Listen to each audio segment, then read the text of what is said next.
Mga kabusing, welcome back again to my vlog. So for today's video mga kabusing is ang pag-uusapan natin ngayon is yung Miss Universe Philippines ginanap doon sa Sultan Kudarat ng kanilang Parade of Beauties mga kabusing. So nagpa-floating sila sa mga kandidata ng Miss Universe Philippines mga kabusing.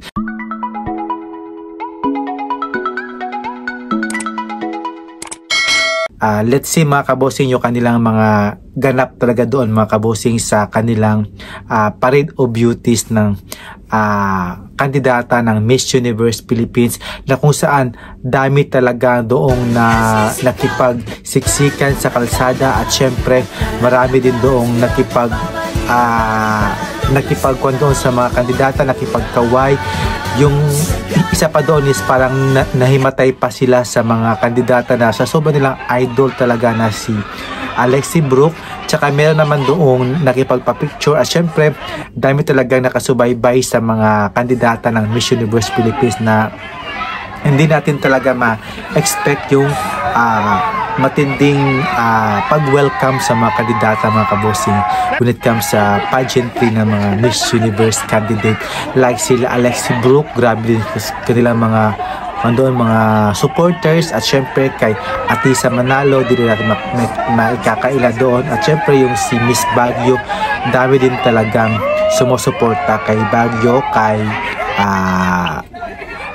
Quezon Province na si Atisa Manalo, at saka yung kay Iloilo na si Alexi Brooks. Sa lahat yata ng mga kandidata, kay Alexi Brooks talaga sila grabe talaga yung hiyawan sa kanila, at especially also kay Miss Taguig ba yun? At syempre yung kay Candel, kay Elta Rizal, kay Stacy Gabriel mga kabosing, na marami din talagang sumusuporta kahit nasa Mindanao. Marami din talagang sumusuporta sa Miss Universe Philippines candidates. Syempre sa kanilang Parade of Beauties mga kabosing, hindi rin natin talaga maikakaila yung kanilang floating doon, na sobrang ganda talaga, at kudos talaga sa mga organizer doon, sa mayors, at syempre sa kanilang lugar sa Sultan Kudarat.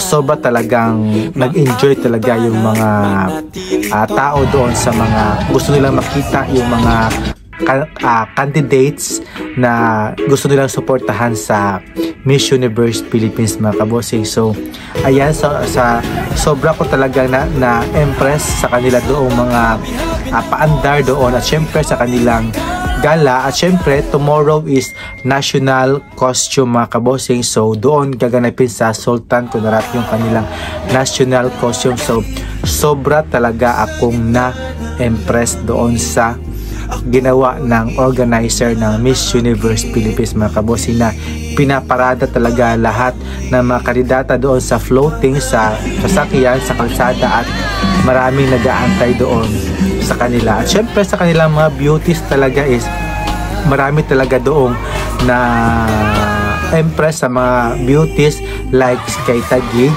kay Baguio din, kay Atisa Manalo, kay Victoria Velasquez Vincent, na sobra ding ganda doon sa kanilang pa-floating. At syempre yung damit yata yun ni VVV, sobrang ganda talaga. Doon ako na aliw sa kanyang suot na may pagka magenta violet na parang pang semi Cinderella outfit mga kabosing. At syempre yung mga candidates din na sila Stacy Gabriel, yung si Cebu, di siya napapahuli, at syempre yung si Laguna din, tsaka yung mga ibang candidates mga kabosing is sobra talaga silang nag-enjoy doon sa floating, kasi maraming sumusuporta sa mga kandidata ng Miss Universe Philippines.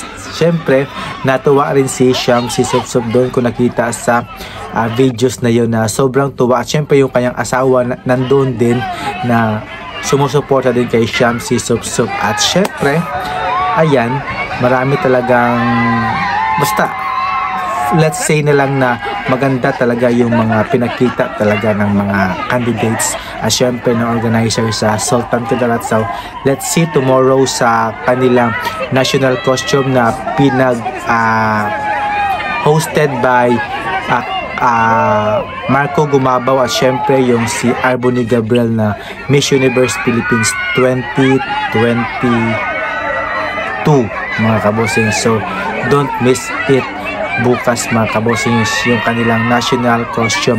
At syempre kanina yata is parang rumampa yata yung mga candidates, hindi ko alam kung saan yung panilang yun, basta nakita ko doon si Atisa Manalo, pinag-compare sila kay Alexi Brooks. So maraming salamat mga kabosing sa panonood sa aking YouTube channel, and don't forget to like and subscribe, and have a nice day, keep safe po, bye bye, subscribe.